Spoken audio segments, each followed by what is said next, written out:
ॐ नमो भगवते वासुदेवाय। ॐ नमो भगवते वासुदेवाय। ॐ नमो भगवते वासुदेवाय। हरे कृष्णा। सभी भक्तों को सादर प्रणाम। श्रीमद् भागवतम महापुराण सत्रों की श्रृंखला में सत्र 356 में सभी भक्तों का स्वागत है।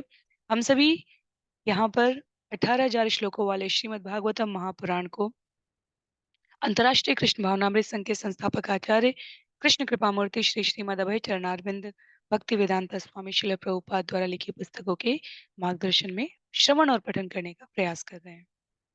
जैसा कि सत्रों का प्रारूप है, वर्तमान विषय वस्तु की संक्षिप्त पुनरावृत्ति, अवलोकन, तत्पश्चात मंगलाचरण और उसके बाद एक एक श्लोक का वाचन, अनुवाद और भक्ति वेदांता स्वामी शिल प्रभुपाद के तात्पर्य के प्रकाश में भक्तों के संग में हम सभी विषय को समझने का प्रयास करते हैं।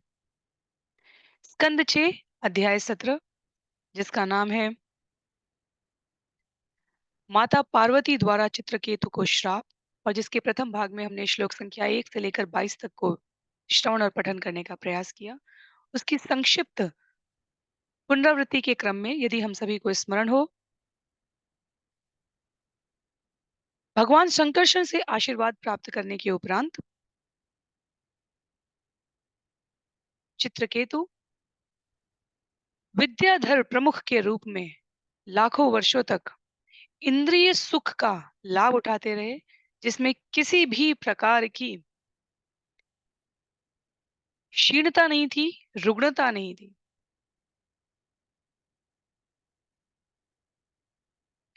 इसी प्रकार के एक क्रम में जब वो अपने विमान में बैठकर भगवान शिव और माता पार्वती को ऋषि मुनि सिद्ध योगियों की सभा में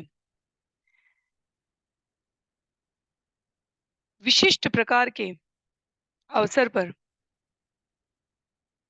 आलिंगनबद्ध रूप में देखते हैं, तो उनके द्वारा भगवान शिव से किंचित हास्य के साथ कुछ वचन कहे गए। चित्रकेतु ने भगवान शिव की गोद में बैठी माता पार्वती को देखकर सामान्य जन प्राणी, जिनकी दृष्टि में भौतिकता के अतिरिक्त और कुछ भी श्रेष्ठतर नहीं है, उनके द्वारा किसी प्रकार का विभेद न उत्पन्न किया जाए, इस पूरे आध्यात्मिक प्रक्रिया को किसी भी प्रकार से सस्ता मनोरंजक न प्रस्तुत किया जाए, इसलिए उनका प्रतिनिधित्व करने के क्रम में चित्रकेतु द्वारा भगवान शिव के बारे में कुछ शब्द कहे गए जो थोड़े हल्के स्वभाव के थे और माता पार्वती को वो रुचिकर न लगे। माता पार्वती, चित्रकेतु, भगवान शिव और उपस्थित मनीषी सभी भगवान श्री कृष्ण की योजना के निमित्त नियुक्त प्रतिनिधि के क्रम में अपने अपने अभिनय को वहां पर प्रस्तुत करते हैं। तो चित्रकेतु ने एक सामान्य मनुष्य जैसा व्यवहार किया माता पार्वती द्वारा उसके उपयुक्त उनको श्राप दिया गया। भगवान शिव और माता पार्वती का भी संवाद आगे आएगा, जिसे हम आज के सत्र में श्रवण करेंगे, और चित्रकेतु और माता पार्वती का संवाद चल रहा है, जिसे हम लोग क्रमशः आगे बढ़ते हुए श्रवण करेंगे। तो ये अध्याय 17, जिसमें हम देख रहे हैं 41 श्लोक है, इस अध्याय की समाप्ति के पश्चात तो संभवतः आज का भाग 2 है और आज ये अध्याय समाप्त हो जाएगा। स्कंद 6 से समग्र श्लोकों की संख्या 745 हो जाएगी और पूरे श्रीमद् भागवतम से अब तक के श्लोकों की कुल संख्या 5,465 हो जाएगी। तो आरंभ करेंगे मंगलाचरण से और उसके पश्चात हम लोग एक एक श्लोक का वाचन करेंगे। नारायणं नमस्कृत्य नरं चैव नरोत्तमं देवीं सरस्वतीं व्यासं ततो जयम् उदीरयेत्।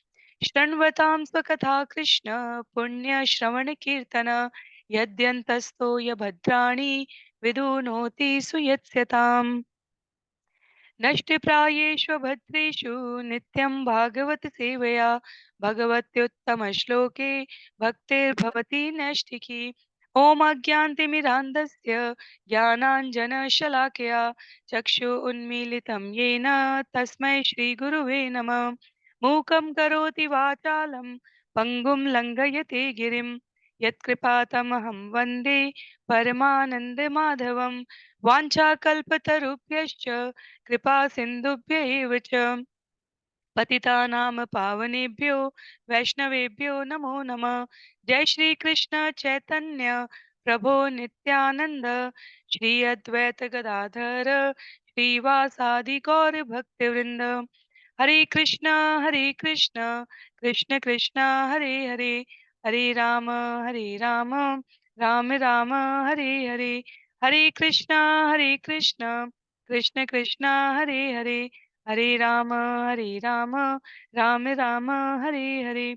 हरे कृष्ण कृष्ण कृष्ण हरे हरे, हरे राम राम राम हरे हरे। हरे कृष्णा। तो पुनः सभी भक्तों को सादर प्रणाम। सत्र 356 में आज हम सभी आरंभ करने जा रहे हैं स्कंद 6 अध्याय 17 भाग 2 श्लोक संख्या 23 से, जहां पर चित्रकेतु का माता पार्वती के साथ संवाद का उल्लेख है। तो जिनके पास पुस्तक है, सदैव की तरह मेरा अनुरोध रहेगा, आप पुस्तकों का प्रयोग करेंगे।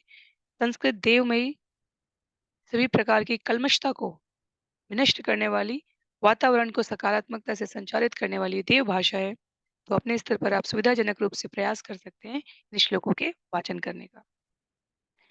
तथापि तक्षक्ति विसर्ग एषां सुखाय दुःखाय हिताय बन्धाय मोक्षाय च मृत्युजन्मनो शरीरिणां संसृतय कल्पते।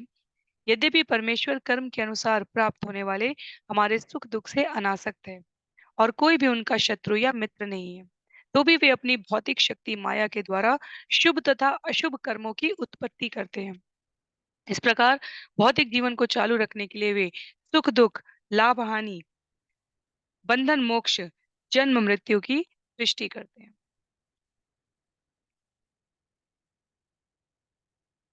ये विषय व्यवहारिक रूप से हमारे लिए बहुत महत्व का है, क्योंकि यहाँ पर जिस विषय की प्रस्तुति की गई है वो ये कि भगवान कर्ता, कारक और कारण तीनों हैं, जैसा वो भगवत गीता में कहते हैं। लेकिन जीव की जो सुखमय या दुखमय अवस्था है, उसके लिए वे उत्तरदायी नहीं है, वे उदासीन रहते हैं। ये हमें बहुत विरोधाभासी वक्तव्य लगता है जब हम इसको ऊपर ऊपर से श्रवण करते हैं, कि हम कह रहे हैं इस सृष्टि में पत्ता भी भगवान की इच्छा से नहीं हिलता, और फिर उसके बाद ही हम ये कहते हैं कि जीव की जो दशा है उसके लिए भगवान जिम्मेदार नहीं है। तो ये दोनों बातें एक साथ कैसे समझी जाए? इसका सरलतम उत्तर ये है, जीव इच्छा करता है। जीव अपने कर्मों के फल के अनुसार परिणाम प्राप्त करता है। वो परिणाम, जैसे एल्गोरिथम होती है, एक लैंग्वेज होती है, कंप्यूटर की जो अपनी भाषा होती है, उसमें कुछ इनपुट होते हैं और उसके अनुसार उसके आउटपुट फिक्स होते हैं, निर्धारित होते हैं। आप जैसे कैलकुलेटर में 2 + 4 + 6 + 8 डालेंगे, तो 4 तो 6, 6 6 12, 8 20। 2 + 4 + 6 + 8 पे आपको 20 ही मिलने वाला है। 21, 22, 24, 23 नहीं, अगर कैलकुलेटर सही से काम कर रहे हैं। बिल्कुल उसी प्रकार से किस प्रकार के कर्म करने के उपरांत आपको क्या परिणाम प्राप्त होना है, हमें क्या परिणाम मिलने वाला है, वो प्रकृति की निश्चित व्यवस्था में निर्धारित किया जा चुका है भगवान की इस संगणना में। कर्म कौन सा करना है, विचार कौन से पल्लवित और पोषित करने हैं अपने मन मस्तिष्क में, अपनी विचार धारणा में, इसकी स्वतंत्रता जीव को प्राप्त है। तो ये पंक्तियां सुनने के पश्चात भी कि भगवान सर्वोच्च है, सभी प्रकार से अपने समस्त कर्मों के परिणाम स्वरूप हमें उनकी सेवा करनी चाहिए, उनकी प्रसन्नता के लिए कार्य करना चाहिए। उसके पश्चात भी यदि हम अपनी इंद्रियों को तुष्ट करने के लिए कार्य कर रहे हैं, तो अपने जीवन में मिलने वाले परिणामों के लिए हम भगवान को दोष नहीं दे सकते। तो ये स्थिति बिल्कुल स्पष्ट है, और इसी को यहाँ पर अम, बहुत ही सरलतम शब्दों में व्यक्त किया जा रहा है। अपने जीवन में होने वाले समस्त प्रकार के इच्छाओं के परिणाम स्वरूप जो गति, जो फल हम प्राप्त करते हैं, उसके लिए हम ईश्वर को दोष नहीं दे सकते। ईश्वर निरपेक्ष रूप से उदासीन होकर व्यवहार करते हैं, क्योंकि प्रकृति की जो गणना है, उसमें नियम के अनुसार व्यवस्था की जा चुकी है। क्या सोचना है, क्या करना है, क्या नहीं करना है, किस प्रकार करना है, ये समझने और समझाने के लिए ये पूरा आध्यात्म का विषय है।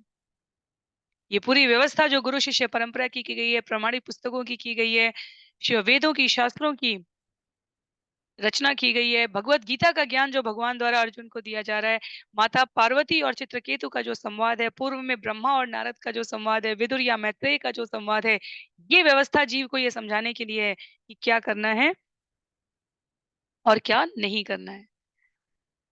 परिणाम उसी अनुपात में, उसी सापेक्ष में जीव प्राप्त करता है। तो भगवान उदासीन है, पर उदासीनता का अर्थ ये नहीं है कि जीव स्वामी हो गया। भगवान उदासीन है, इसका अर्थ ये है कि यदि हम अपने कर्मों के प्रति सजग नहीं हैं, तो कर्म के सापेक्षिक परिणाम प्राप्त करने के लिए हमें प्रस्तुत रहना चाहिए। उसके लिए हम भगवान को दोष नहीं दे सकते। आगे श्लोक संख्या 24 में कहते हैं, अथ प्रसादेन त्वां शापमोक्षाय भामिनी यन्मन्यसे यसा दुक्तम् मम तत्क्षम्यतां सती। हे माता, आप अब वृथा ही क्रुद्ध है, क्योंकि मेरे समस्त सुख दुख मेरे पूर्व कर्मों के द्वारा सुनिश्चित है। अतः मैं ना तो क्षमा प्रार्थी हूँ और ना आपके शाप से मुक्त होना चाहता हूँ। यद्यपि मैंने जो कुछ कहा है अनुचित नहीं है, किंतु जो कुछ आप अनुचित समझती हो उसके लिए मुझे क्षमा करें। चित्रकेतु द्वारा यहाँ पर माता पार्वती से ये कहे गए शब्द किसी प्रकार की ढीठता, दृढ़ता या मूढ़ता का परिचय नहीं है। चित्रकेतु ने यहाँ बहुत व्यवहारिक समझ की, साधक के रूप में उच्च अवस्था प्राप्त व्यक्ति के मुख से जैसे वचन निश्चित होने चाहिए, वैसी पंक्तियां कही हैं। उनका कहना है, माता मैं आपसे शाप से मुक्त करने का अनुरोध नहीं करूंगा, ना मैं स्वयं अपने प्रयास से मुक्त होने के लिए कहूंगा। क्यों? क्योंकि मेरा उद्देश्य किन्हीं प्रकार से आपको क्रोधित करना नहीं था। यदि आपको ऐसा लगे कि आप मेरे इस व्यवहार से रुष्ट हुई हैं, तो मैं अपने शब्दों से आपको संतुष्ट करने का प्रयास अवश्य कर सकता हूँ। तो शिष्टाचार के नाते माता पार्वती से चित्रकेतु ने क्षमा याचना की है।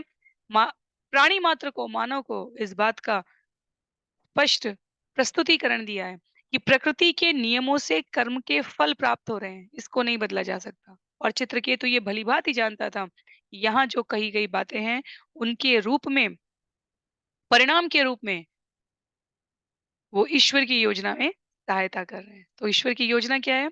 श्लोक संख्या 26 से लेकर 38 तक भगवान शिव और माता पार्वती का संवाद है, जहां हमें इसके बारे में और स्पष्टता मिलेगी।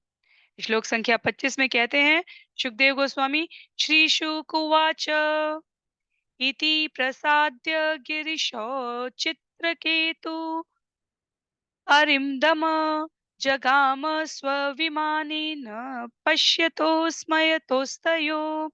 श्री सुखदेव गोस्वामी ने आगे कहा, हे शत्रुओं को दमन करने वाले राजा परीक्षित, शिव जी तथा पार्वती को प्रसन्न करने के बाद चित्रकेतु अपने विमान पर बैठ गए और उनके देखते देखते प्रस्थान कर गए। जब शिव जी तथा पार्वती ने देखा कि शापित होने पर भी चित्रकेतु निर्भय था, तो वे उसके आचरण पर विस्मित होकर हंस पड़े। तो ये बिल्कुल वैसा ही व्यवहार है, जब तक दो व्यक्तियों के बीच में संबंधों का, भावनाओं का, विचारों की स्पष्टता का बहुत ही सम्यक संबंध स्थापित नहीं हो जाता, तब तक बहुतया स्थिति में, साधारणतया स्थिति में एक दूसरे के कहे गए शब्दों को, यदि वो सामाजिक शिष्टाचार से तनिक भी भिन्न होते हैं, तो संबंधों में बहुत बार गलत अवधारणाएं उत्पन्न कर देते हैं।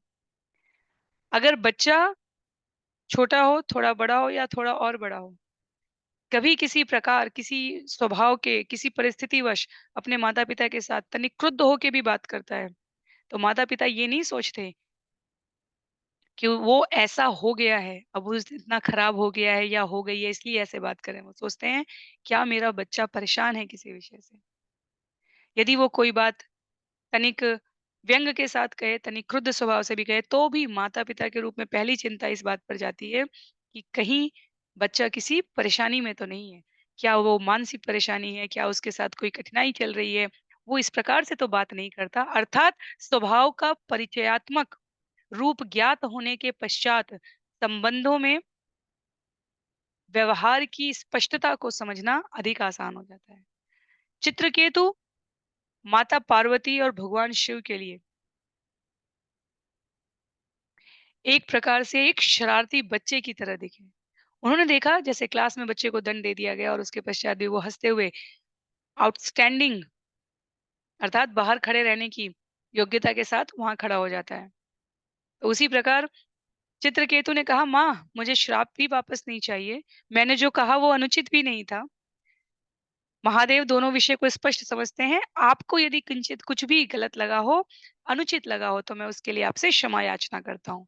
तो शिव और पार्वती दोनों विचलित थे कि कहाँ देवलोक के ऐश्वर्य सुख वाले व्यक्ति को हमने असुर योनि में जन्म लेने की अभी माता पार्वती द्वारा कही गई स्पष्ट श्रापित अवस्था प्राप्त करने की गति को सुनकर भी चित्रकेतु द्वारा किसी विशेष प्रकार का हट, कोई प्रतिरोध, कोई क्रोध कुछ भी नहीं किया गया। तो इसलिए अब संवाद आगे होगा भगवान शिव और माता पार्वती का। श्लोक संख्या 26 से क्या कहते हैं? ततस्तु भगवान रुद्र रुद्राणीमिदमब्रवीत् देवर्षि दैत्य सिद्धानां पार्षदानां च शृण्वताम्।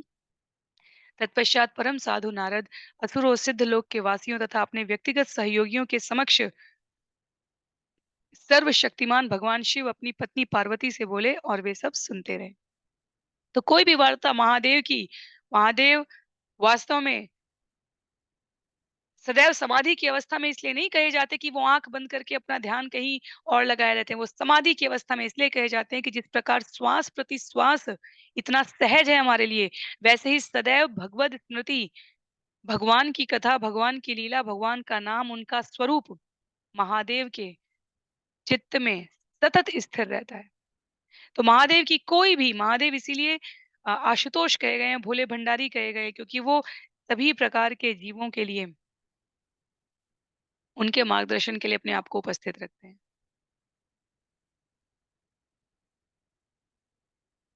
जब चित्रकेतु ने माता पार्वती को उनकी गोद में आलिंगन के अवस्था में देखा, तब भी महादेव अपनी आध्यात्मिक स्थिति में विद्यमान थे और अब माता पार्वती के साथ इस विषय पर संवाद करने के लिए भी उन्होंने नारद, असुर, सिद्धलोक के वासी अपने सहयोगी सबके समक्ष संवाद किया है।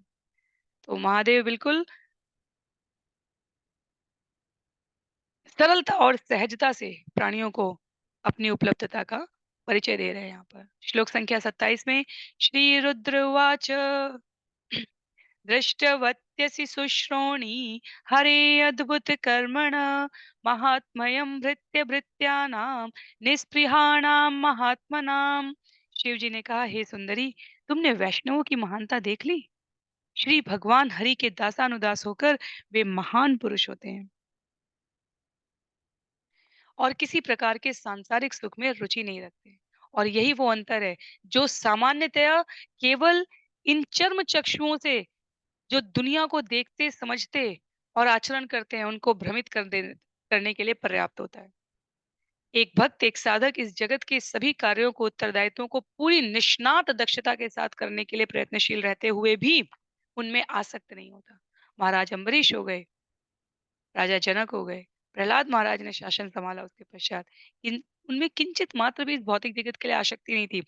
चित्रकेतु ने अपनी परम ऐश्वर्यशाली अवस्था से असुर योनि में जन्म प्राप्त करने का श्राप मिलने के बाद भी कोई प्रतिक्रिया नहीं दी है। हानि लाभ जीवन मरण, दुख सुख यश अपयश में समत्व कैसे धारण करते हैं, महादेव कहते हैं कि ये वैष्णव की महानता होती है। भगवान के दासानुदास होकर भगवान के चरणों में अपने आप को बांधकर ऐसे जीव पूरे संसार में, ब्रह्मांड में स्वतंत्र घूमते हैं, क्योंकि उनका ध्यान, उनकी धारणा, उनकी चित्त, उनकी मनोवृत्ति, उनकी वाणी, उनकी विचारधारा, उनकी ऊर्जा, उनकी शक्ति, उनका समय सब भगवान के चरणारविंद से बंधा होता है। और वो कार्य केवल और केवल उन्हें इस बात का विश्वास होता है कि भगवान मेरे हैं और मैं भगवान का हूँ। मेरे मुख से, मेरे कार्यों से, मेरे विचार से मनसा वाचा कर्मणा, तीनों तीनों प्रकार से ऐसा कोई कार्य हो नहीं सकता, ऐसे कोई वचन नहीं निकल सकते और ऐसी कोई बात मैं सोच नहीं सकता जिसमें भगवान की आज्ञा ना हो, जिसमें भगवान की सहमति ना हो, जिसमें भगवान की योजना ना हो। तो विद्याधर के रूप में चित्रकेतु ने ये श्राप सरलता से स्वीकार करके आगे अपने आप को वहां से प्रस्थान किया है और भगवान शिव कहते हैं ये भगवान के दासानुदास भक्तों की सुंदरता और महिमा है। और महादेव ने जब पार्वती माँ को ये बात कही है तो श्रील प्रभुपाद यहाँ तात्पर्य में लिखते हैं कि तुम भी, भगवान शिव ने माता पार्वती को कहा कि तुम भी भगवान के भक्तों की बराबरी नहीं कर सकती। तो श्रील प्रभुपाद लिखते हैं कि भगवान शिव ने अपनी पत्नी के साथ परिहास में ऐसा कहा और वे मुस्कुरा रहे थे, कोई और ऐसा कह भी नहीं सकता। भगवान ने कहा परमेश्वर के कार्य महान होते हैं और अपने भक्त चित्रकेतु पर वो किस प्रकार से प्रभाव डालकर कार्य करता करवाते हैं, इसका ये उदाहरण है। राजा को श्राप देने से वो भयभीत नहीं हुआ, दुखी नहीं हुआ, अपितु उसने श्राप को सहर्ष स्वीकार किया है, प्रतिकार भी नहीं किया है और भक्त की यही श्रेष्ठता होती है। श्राप को विनम्रता पूर्वक सहन करके चित्रकेतु ने वास्तव में तुम्हारे श्राप देने की महिमा को मात दे दी है।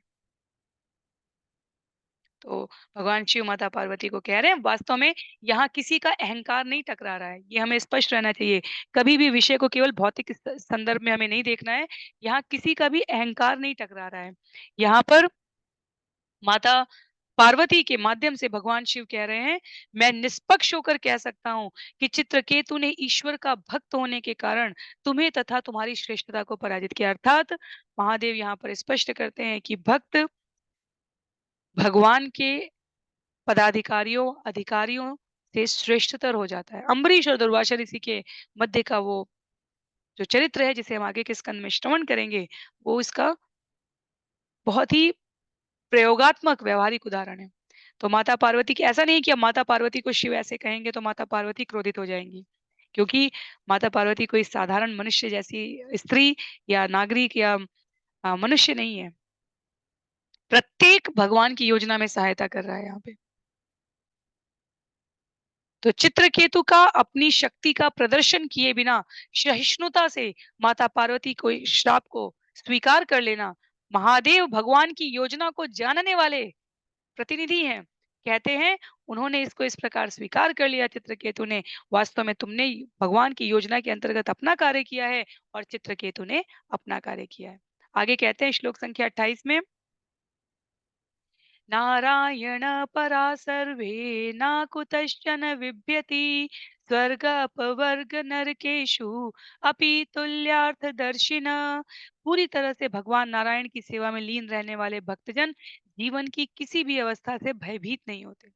उनके लिए स्वर्ग मुक्ति तथा नरक एक समान है, क्योंकि ऐसे भक्त ईश्वर की सेवा में ही रुचि रखते हैं। तो भक्त कभी भयभीत नहीं होता। भक्त केवल और केवल एक स्थिति में दुखी होता है, जब उसे पता होता है कि उसकी भक्ति और साधना पर्याप्त नहीं है और इस दुखमय अवस्था के लिए भक्त वास्तव में सदैव चिंतित रहता है। पर भगवान भक्त भयभीत नहीं होता। जो भयभीत हो जाए वो भक्त नहीं हो सकता। साधक के रूप में, भक्त के रूप में हमें अपने जीवन में सबसे पहले जो धारण करना होता है वो निर्भयता। ब्रजवासी निर्भय थे। उनके जीवन में कभी भय नहीं था। उनका भय केवल ये था कि भगवान की रक्षा कैसे की जाए। पूरा ब्रह्मांड भगवान से अपनी रक्षा करने के लिए प्रार्थना करता है और ब्रजवासी भगवान की रक्षा करने में अपना समय लगाते थे। कैसे कान्हा सुरक्षित रहे। पूरा का पूरा गाँव अपने सभी प्रकार के पशु बल, धन सबके साथ चल दिया कि कान्हा सुरक्षित रहना चाहिए। इसलिए व्रज का जो भाव है, वो अन्य भावों से अलग कहा गया है। तो भक्त स्वर्ग, मुक्ति, नरक सबको एक समान मानता है, क्योंकि उसकी एकमात्र सेवा भगवान की एकमात्र रुचि भगवान की सेवा में होती है। तो माता पार्वती ने संभवतः ये पूछा होगा, इसलिए भगवान शिव यहाँ पर उत्तर दे रहे हैं। ऐसा श्रील प्रभुपाद लिखते हैं कि भक्त इतने महान कैसे हो सकते हैं? और इसलिए भगवान यहाँ स्पष्ट करते हैं, भक्त इस जीवन की विफलताओं की परवाह नहीं करते, क्योंकि उन्हें पता होता है कि ये सब कुछ नश्वर है। वो स्वर्ग में है या नरक में, उन्हें इसकी परवाह नहीं होती। आनुकूल्येन कृष्णानुशीलनम। मुक्त रूप से ईश्वर की सेवा में प्रविष्ट रहते हैं, सदैव श्रेष्ठ रहते हैं, भगवान की शरण ग्रहण करके रखते हैं और इसकी जितनी संभव हो सके उतनी महिमा गाते हैं। उन्हें स्वर्ग में सुखी रहने की इच्छा नहीं होती। उन्हें परम ब्रह्म तेजोमय एकाकार होने का भान नहीं रहता। वे भगवान की प्रत्यक्षतः सेवा में अपने आप को निरत रखना चाहते हैं। और वास्तव में जहाँ विश्वनाथ चक्रवर्ती ठाकुर की अ, टिप्पणी थी, जो हमने पिछले सत्र में इस अध्याय के आरंभ में की थी, वहाँ विश्वनाथ चक्रवर्ती ठाकुर महाशय यही कह रहे थे। उन्होंने कहा था कि भक्त वास्तव में केवल शीघ्रता से भगवत चरणारविंद की शरण ग्रहण करना चाहता है और ये पूरी प्रक्रिया जो माता पार्वती की और चित्रकेतु के मध्य हुई है इस संवाद में, वास्तव में ये वैकुंठ आने की, पहुंचने की, बुलाए जाने की प्रक्रिया को तीव्र करने के लिए हुई है। तो ठाकुर महाशय ने यही लिखा है वहां पर। आगे श्लोक संख्या 29 में, देहिनां देह संयोगात् द्वन्द्वानीश्वर लीलया सुखम दुःखम मृति जन्म शापोनुग्रह एव च। परमेश्वर की बहिरंगा शक्ति के कार्यों के कारण जीवात्माएं भौतिक देह के संपर्क में बद्ध है। सुख तथा दुख, जन्म तथा मृत्यु, शाप तथा अनुग्रह के द्वैत भाव संसार के संपर्क के सहज गौड़ फल है। तो ये जगत द्वंद से युक्त है। यदि यहाँ हमें कथित रूप से सुख दिखेगा तो निश्चित रूप से दुख भी उसका पीछा करा। यदि दुख है तो किंचित समय, क्षण, वर्ष, सप्ताह, महीने के उपरांत या जन्म जन्मांतर के उपरांत सुख निश्चय रूप से आएगा। तो ये सभी भाव इस शरीर से जन्य है। जीव जिस देह को धारण किया है उससे जन्य है। जिस गिद्ध को, बाज को, शेर को, चीते को हम इतने शक्तिशाली प्राणी के रूप में देखते हैं, वो सबकी वृद्धावस्था एक समय के पश्चात हमें पता है गिद्ध को एकांत में अपने खुद के पंख नोचने होते हैं नवीन पंखों के उदय होने के लिए। ये कोई आसान प्रक्रिया नहीं है, अत्यधिक कष्टकारी प्रक्रिया है। इसी प्रकार शेर के लिए अ, उस वर्ग विशेष में सुनते हैं कि दांत को उन्हें पुनः, क्योंकि एक अवस्था के पश्चात अपने दांतों से, अपने जबड़ों से शिकार को चबाने में शेर सक्षम नहीं होता। तो जिसे जंगल का राजा कहा गया है, जो आकाश की ऊंचाई नापने वाला पक्षी कहा गया है, सबके जीवन में सुख दुख कम अधिक प्रारब्ध के अनुसार निश्चित रूप से प्राप्त होता है। ऐसा कोई सुखी से सुखी व्यक्ति नहीं है इस जगत में जिसने कभी दुख का अनुभव नहीं किया हो, और ऐसा कोई दुखी व्यक्ति नहीं है जिसको भविष्य में या भूतकाल में सुख के दर्शन न हो। इन परिस्थितियों में अपने विचारों को दृढ़ता से कैसे स्थापित रख पाएं, इसकी प्रेरणा, इसका मार्गदर्शन भक्तों के संग में प्राप्त होता है।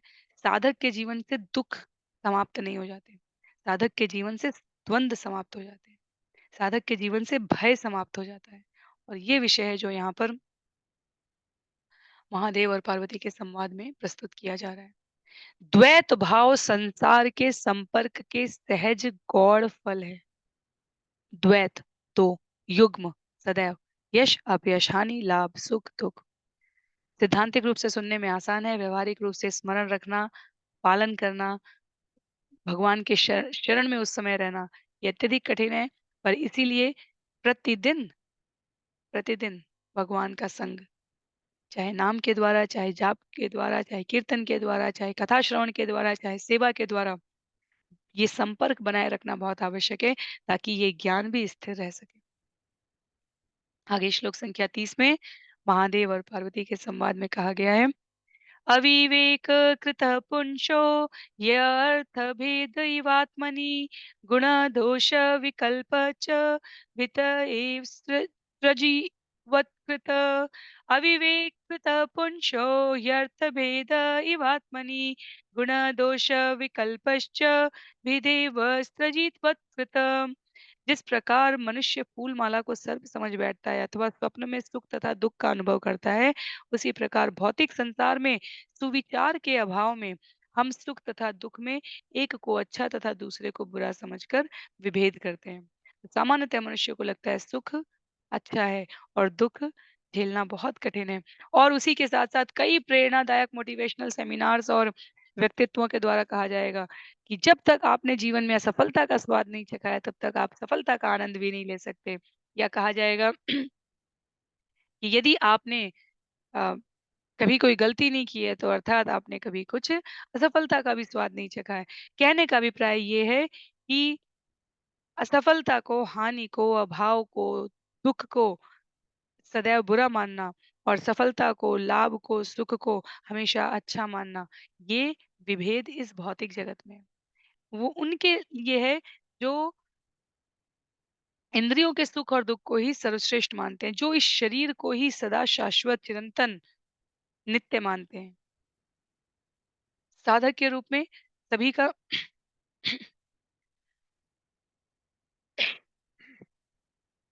सभी की ये स्पष्ट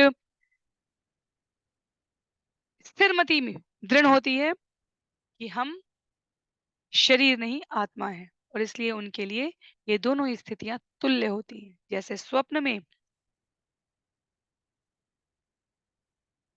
रस्सी को सर्प समझ के पकड़ लेने से भय हो और अंधकार से प्रकाश में आते ही पता चले ये रस्सी होने पर जैसा सुख प्राप्त होता है, जागृत अवस्था में जीव के लिए ये दोनों बराबर होते हैं।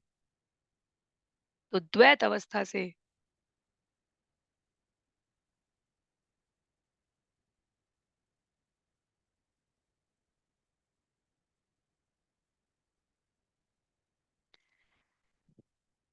द्वैत अवस्था से अपने आप को मुक्त रखने के लिए हमें साधक बनने का, भगवान का भक्त बनने का प्रयास करना हो। तत्पश्चात श्लोक संख्या 31 में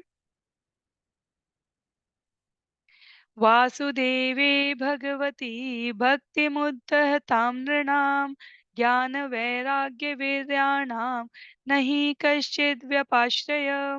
पूर्ण पुरुषोत्तम भगवान वासुदेव कृष्ण की भक्ति में अनुरक्त व्यक्ति स्वभावतः परम ज्ञानी तथा इस संसार से विरक्त रहने वाले होते हैं।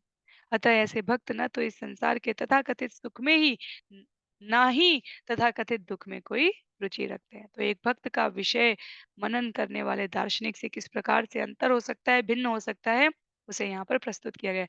माता कुंती कहती हैं, हस्तिनापुर से भगवान जब द्वारका के लिए प्रस्थान करते हैं, ऐसे दुख भी अच्छे हैं कान्हा जिनमें तुम्हारी उपस्थिति रही, और ऐसे सुख भी विष के समान है जहाँ तुम उपस्थित नहीं हो। हम सबका अपने जीवन में यही प्रयास होना चाहिए, अपने शुभचिंतकों के लिए यही प्रार्थना होनी चाहिए कि जीवन में कभी भगवत विस्मृति ना हो। और वास्तव में यदि देखा जाए, जिनके जीवन में भगवत स्मृति है, निश्चित रूप से वो किसी का बुरा करने से पहले सावधान रहेंगे। निश्चित रूप से वो किसी स्वार्थी प्रक्रिया से स्वयं को दूर रखेंगे। परमार्थ, परोपकार, कर्म के अच्छे और बुरे होने के परिणाम के अंतर के बारे में एक साधक और एक भक्त को निश्चित रूप से जानकारी होती है। भगवद गीता अध्याय 12 में भगवान वहां पर भी स्पष्ट करते हैं, भक्त बनने के प्रयास में जीव के भीतर सारे सद्गुण आने लग जाते हैं। ये वो प्रक्रिया है जिसमें वृक्ष की जड़ को सींचने से पूरा वृक्ष लहलहाता है। जब हम अपने जीवन में भगवान को केंद्र में करते हैं, अपनी समस्त क्रियाओं को, अपने अनुशासन को, अपनी दिनचर्या को, समय सारणी को भगवान की सेवा करने के क्रम में निर्धारित करते हैं, तब हमारे जीवन की सभी अशुभता का नाश होने लग जाता है। इसका अर्थ ये नहीं हुआ कि हमें कोई कष्ट नहीं आ सकता, दाँत का दर्द नहीं होगा, पेट का दर्द नहीं होगा, या संबंधियों, अपने अपने शरीर पर आश्रित व्यक्तियों के परिवारजनों से हमें कोई कष्ट नहीं मिलेगा। इसका सरलतम अर्थ ये है कि हम इस स्थिति में अपने आप की मूल अस्तित्व के प्रति सजग बने रहते हैं। वो विस्मृति होना हमारी भौतिकता में लिप्त होने की स्थिति दर्शाता है। श्लोक संख्या 32 में नाहं विरिञ्चो न कुमार नारदो न ब्रह्मपुत्रा मुनयः सुरेशा विदाम यस्ये हितमंशकांशका न तत्स्वरूपं पृथगीशमानिना। न तो मैं शिव, न ब्रह्मा या अश्विनी कुमार, न ही नारद या ब्रह्मा के अन्य साधु पुत्र, और न देवता ही परमेश्वर की लीलाओं को तथा उनके स्वरूप को समझ सकते हैं। भगवान के अंश होते हुए भी हम अपने को स्वतंत्र तथा पृथक शासक मान बैठते हैं, जिससे हम उनके स्वरूप को नहीं समझते। तो महादेव यहाँ पर माता पार्वती को बहुत बड़ी बात कह रहे हैं। क्या कह रहे हैं कि ना नारद, ना ब्रह्मा, ना अन्य साधु पुत्र, ना देवता, कोई भी परमेश्वर की लीला को उनके स्वरूप के साथ नहीं समझ सकते। हम भगवान के अंश हैं। अपने को स्वतंत्र तथा पृथक शासक या नियंता मानकर हम उनके स्वरूप को नहीं समझ सकते। ब्रह्म संहिता में ब्रह्मा जी को यहाँ पर उद्बोधित किया है महादेव ने, इसलिए श्रील प्रभुपाद तात्पर्य में ब्रह्म संहिता का उल्लेख करते हुए कहते हैं, अद्वैतम अच्युतम अनादिम अनंत रूपम आद्यम पुराण पुरुषम नव यौवनम च वेदेषु दुर्लभमदुर्लभमात्मभक्तो गोविन्दमादिपुरुषं तमहं भजामि। मैं उन पूर्ण पुरुषोत्तम भगवान गोविंद की उपासना करता हूँ जो आदि हैं, परम अच्युत अनादि अनंत रूपों में विस्तार करते हुए भी वही आदि पुरातन और नव यौवन से पूर्ण पुरुष है। तो इतनी स्पष्टता के साथ महादेव द्वारा यहाँ पर माता पार्वती के माध्यम से प्राणी मात्र को स्पष्ट किया गया है। हमारे कई कई उद्बोधन में जैसे राधा कृपा कटाक्ष स्तोत्र में, राधा कवच में, पार्वत्युवाच कैलाशवासिनः भक्तो, तो वहां पर भी आता है। कई स्थानों पर माता पार्वती और भगवान शिव संवाद कर रहे हैं। तो ऐसा नहीं है कि माता पार्वती इन सब बातों से अनभिज्ञ है। माता पार्वती के माध्यम से महादेव इन बातों को सबके समक्ष पुनः पुनः और पुनः प्रस्तुत कर रहे हैं। तो शिव जी कोई सामान्य पुरुष नहीं है, कोई सामान्य देवता नहीं है। उन्होंने स्वयं को यहाँ पर बड़ी विनम्रता से रखते हुए कहा है कि मैं भी नहीं समझ पाता। वास्तव में सामान्य पुरुषों और विष्णु स्वरूप के मध्य में, क्योंकि विस्तार है, शिव तत्व, विष्णु तत्व, शक्ति तत्व, जीव तत्व, ये 4 तत्व भगवत गीता में भगवान ने कहा विस्तार है। तो महादेव की योग्यता सामान्य मनुष्यों से अनंत गुना ऊपर है, अनंत गुना। आगे कहते हैं श्लोक संख्या 33 में, न ह्यस्य क्षमा कीजिए, न हि अस्य अस्ति प्रिय कश्चिन्, न यस्यास्ति प्रिय कश्चिन्, नाप्रिय स्वपरोऽपि वा आत्मत्वात् सर्वभूतानां सर्वभूतप्रियो हरि। भगवान को ना कोई अति प्रिय है, ना कोई अप्रिय है। उनके ना तो कोई स्वजन है और ना कोई पराया है। वे वास्तव में समस्त जीवों के आत्मा के आत्मा हैं। इस प्रकार वे समस्त जीवों के कल्याणकारी मित्र तथा उन सबों के अत्यंत प्रिय है। तो भगवान के उस स्वरूप को किसी भी स्थान के बारे में, व्यक्ति के बारे में या परिस्थिति के बारे में, घटना के बारे में सबसे प्रामाणिक रूप से वही बता सकता है जो उसका साक्षी हो। भगवान के भक्त भगवान के स्वभाव के बारे में सब कुछ जानते हैं।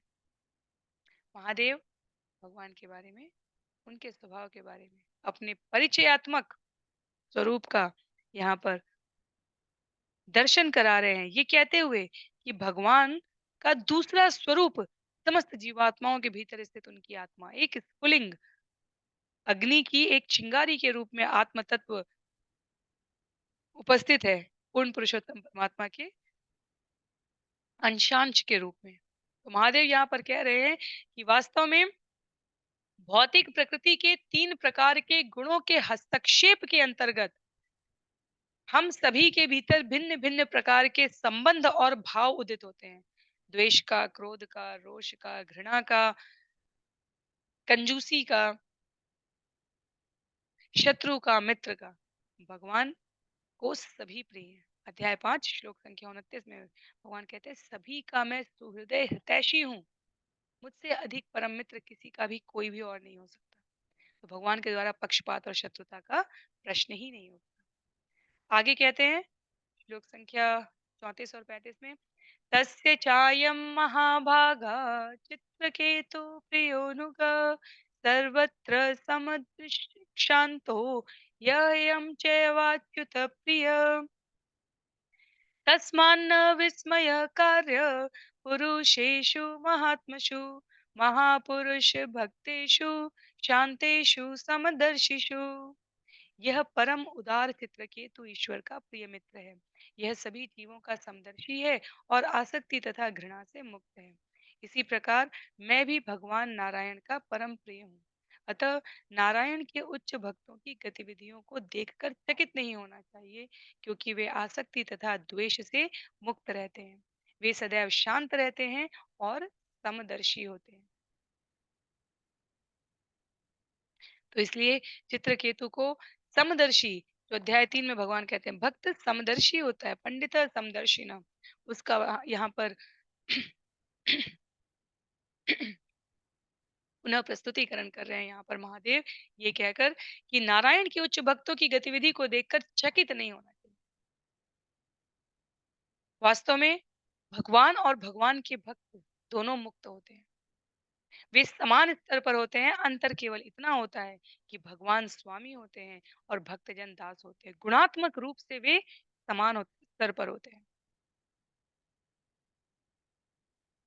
भगवत गीता अध्याय 9 श्लोक संख्या 29 का उल्लेख करते हुए श्रील प्रभुपाद यहाँ तात्पर्य में कह रहे, समोहम सर्वभूतेषु न मे द्वेष्योस्ति न प्रिय, ये भजन्ति तु माम भक्त्या मयि ते तेषु चाप्यहम। मैं ना तो किसी से द्वेष करता हूँ और ना पक्षपात, जीव मात्र में मेरा संभाव है। परंतु जो प्राणी भक्ति भाव से मेरी सेवा करते हैं, वे मेरे मित्र मुझ में ही स्थित हैं और मैं भी उनका मित्र हूँ। भगवान स्पष्ट करते हैं कि उनका भक्त उन्हें सदैव सबसे अधिक प्रिय होता है। दास के रूप में समान स्तर पर होने से, अर्जुन सखा के रूप में होने से कभी हास परिहास विलास भी करते थे। सारथी के रूप में बैठे भगवान, अर्जुन उनके पीछे खड़े हैं। युद्ध के कोलाहल में अपने सारथी से योद्धा मुंह से बोले गए शब्दों से संवाद नहीं करता है, अपितु यदि लेफ्ट चलना है, बाएं चलना है, तो बाईं तरफ बाएं पैर से सारथी को हिट करता है, पीछे से पुश करता है, पीछे से धक्का देता है, तो बाईं तरफ पैर से मारता है, कभी दाएं पैर से मारता है। तो सखा के रूप में अर्जुन का ये व्यवहार, इसीलिए तो जब भगवत गीता में विराट रूप के दर्शन कर रहे हैं अर्जुन, तो कहते हैं कि मैंने तो बहुत अपराध किए, आप कहाँ हैं और मैं कहाँ हूँ। वास्तव में ये श्रवण से सामान्य मनुष्य को समझाने की एक झलक है कि हम भगवान को कितना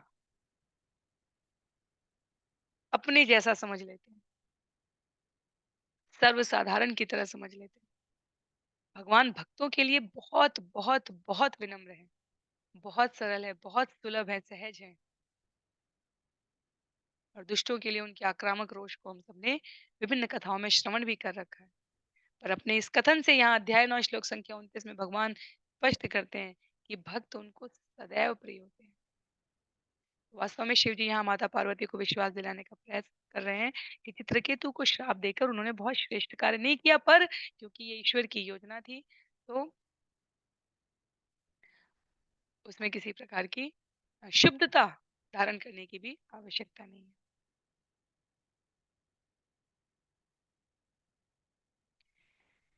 श्रील प्रभुपाद यहाँ व्यवहारिक रूप से स्त्री और पुरुष स्वभाव का एक नैसर्गिक अंतर उत्पन्न करने का प्रयास कर रहे हैं, और ये सदैव आचार्य कहते आए हैं कि ये, जिसे हम कहते हैं कि हमारी श्रेष्ठता है और हमारी कुछ सीमितता है। तो स्त्री और पुरुष स्वभाव में जो कतिपय भिन्नता है, जो एक दूसरे को सहयोग करने के लिए कई बार आवश्यक भी होती है, उसका यहाँ पर उल्लेख किया है। आगे श्लोक संख्या 36 में सुखदेव गोस्वामी कहते हैं, श्री शुकवाच इति श्रुत्वा भगवत शिवस्यो माभिभाषितं बभूव शान्तधीराजन् देवी विगत विस्मया। श्री सुखदेव गोस्वामी ने कहा, हे राजन, अपने पति से यह संभाषण सुनकर देवी उमा, शिव जी की पत्नी को राजा चित्रकेतु के व्यवहार पर जो विस्मय उत्पन्न हुआ था, वह जाता रहा और उनकी बुद्धि स्थिर हो गई। माता के रूप में स्वयं को प्रस्तुत करके भवानी द्वारा जो चित्रण यहाँ प्रस्तुत किया गया, वो ये कि अपनी अम, दूरगामी दृष्टि को हमें कभी संकुचित नहीं करना चाहिए। केवल बाहरी आवरण से हम भक्त और अभक्त नहीं बता सकते। वास्तव में प्रत्येक स्थान पर भागवतम में कहा गया है, 2 जीवों का आपसी संबंध कोई तीसरा जीव कभी निर्धारित नहीं कर सकता। भक्त और भगवान का, प्राणी और भगवान के मध्य कौन-सा संबंध है, ये किसी व्यक्ति के बाहरी वस्त्र को देखकर, उसके श्रृंगार सजावट को देखकर, वो स्त्री है या पुरुष है, ये देखकर निर्धारित नहीं किया जा सकता। 2 व्यक्तियों के बीच का संबंध केवल वो 2 व्यक्ति ही सर्वश्रेष्ठ तरीके से जानते हैं। तो शिव द्वारा ऐसा कहने पर कि आपके द्वारा चित्रकेतु को बहुत अधिक श्राप देकर बहुत अधिक श्रेष्ठ कार्य नहीं किया है। माता पार्वती ने कोई विरोध नहीं किया, उन्होंने उसे स्वीकार किया है कि आप सत्य कहते हैं। आगे श्लोक संख्या 37 में इति भागवतो देव्या प्रतिशप्तुमलन्तम मूर्ध्ना स जगृहे शापम एतावत् साधु लक्षणम। महान भक्त चित्रकेतु इतना शक्तिमान था कि यदि वह चाहता तो पलटकर बदले में माता पार्वती को श्राप दे देता, किंतु ऐसा न करके उसने नम्रता से श्राप को स्वीकार किया और शिव जी तथा उनकी पत्नी के सम्मुख अपना सिर झुकाया। इसे वैष्णव का आदर्श आचरण समझना चाहिए।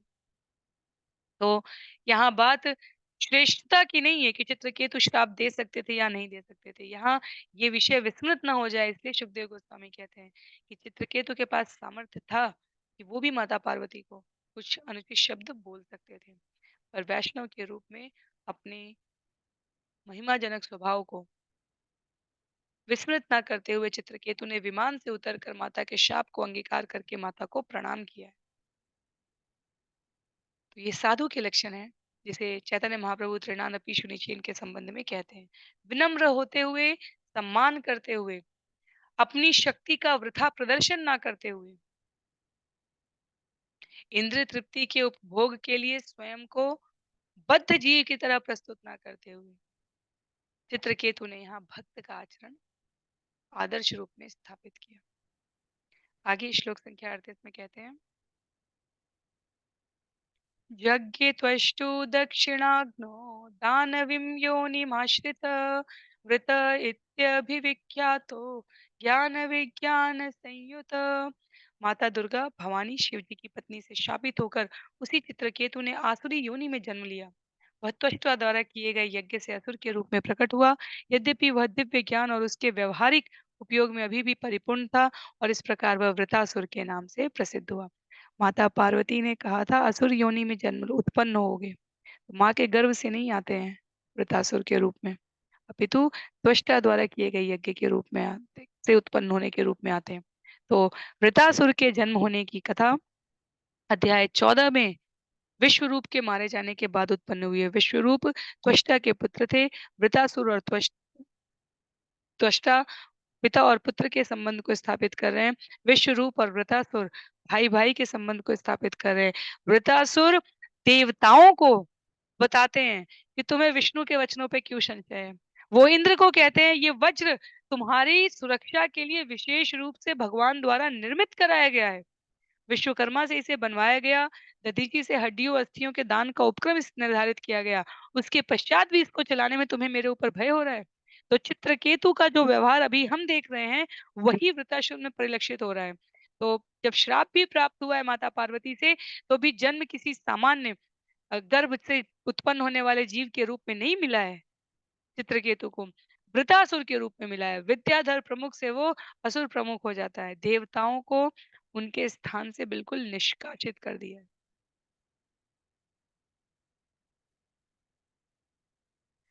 श्रीमद् भागवतम स्कंध 1 अध्याय 5 श्लोक संख्या 17 की 2 पंक्तियां उल्लेखित करते हुए श्रील प्रभुपाद यहाँ तात्पर्य में कह रहे यत्र क्व वा भद्रमभूदमुष्य किम को वार्थ आप्तो भजताम स्वधर्मत। एक बार भक्ति में सिद्ध हो जाने पर किसी भी दशा में उसकी आध्यात्मिक निधि का क्षय नहीं होता। वह जितना भी आत्मज्ञान अर्जित कर चुका होता है वह बना रहता है। तो इस भौतिक जगत में हम कुछ भी अर्जित कर लें, अगली योनि में हमको सब कुछ पुनः अर्जित करना पड़ेगा। चाहे वो पीएचडी और मास्टर्स की डिग्री हो, चाहे वो लाखों करोड़ों का बैंक बैलेंस हो, चाहे वो पत्नी पति संतान घर अर्जित योग्यता कुछ भी हो। और आध्यात्मिक जगत की यही सर्वश्रेष्ठता है। अध्याय 7-8 में भी भगवान ने अर्जुन को कहा कि जो एक बार आध्यात्मिक मार्ग पर आगे बढ़ चुका है उसकी अगली अगली अगली जन्म की यात्राएं भी आरंभ वहीं से होंगी जहां उसने पिछली बार अपना कोटा खाली छोड़ा था। और वृत्तासुर के रूप में, उसके चरित्र के रूप में, उसके व्यवहार के रूप में हमें ये बिंदु बहुत ही स्पष्ट रहा। उसकी कृष्ण भावना, उसकी भक्ति विनष्ट नहीं हुई थी। भक्ति के कार्यकलाप उसने जहाँ छोड़े थे वहीं से प्रारंभ कर दिए। कहने के लिए वो वृतासुर हो सकता है, और उसकी रुचि और आसक्ति भगवान के चरणारविंद में दृढ़ थी। श्लोक संख्या 39 में एतत् ते सर्वमाख्यातं यन्मां त्वं परिप्रक्ष्यसि वृत्तस्यासुरजातेश्च कारणं भगवन्मते। हे राजा परीक्षित, तुमने मुझसे पूछा था कि परम भक्त वृतासुर ने असुर वंश में किस प्रकार जन्म लिया, अतः मैंने तुम्हें उसके विषय में कुछ बताने का प्रयास किया है। तो यहाँ पर यदि हम देखें तो अध्याय 17 के ये 3 श्लोक 39, 40 और 41 ये इस पूरी कथा की फलश्रुति है, अर्थात सुनने का क्या परिणाम है। परीक्षित ने पूछा कि वृतासुर असुर कुल में जन्म लेकर भी ऐसा विष्णु के चरणारविंद में अनुरक्त क्यों था? तो सुखदेव गोस्वामी द्वारा वृतासुर की त्वष्टा के यज्ञ रूप में, पुत्र के रूप में प्राप्ति की जो पृष्ठभूमि की कथा है, उसका यहाँ पे उल्लेख करते हैं। श्लोक संख्या 40 में इतिहासं इमं पुण्यं चित्रकेतो महात्मना माहात्म्यं विष्णु भक्तानां श्रुत्वा बन्धाद् विमुच्यते।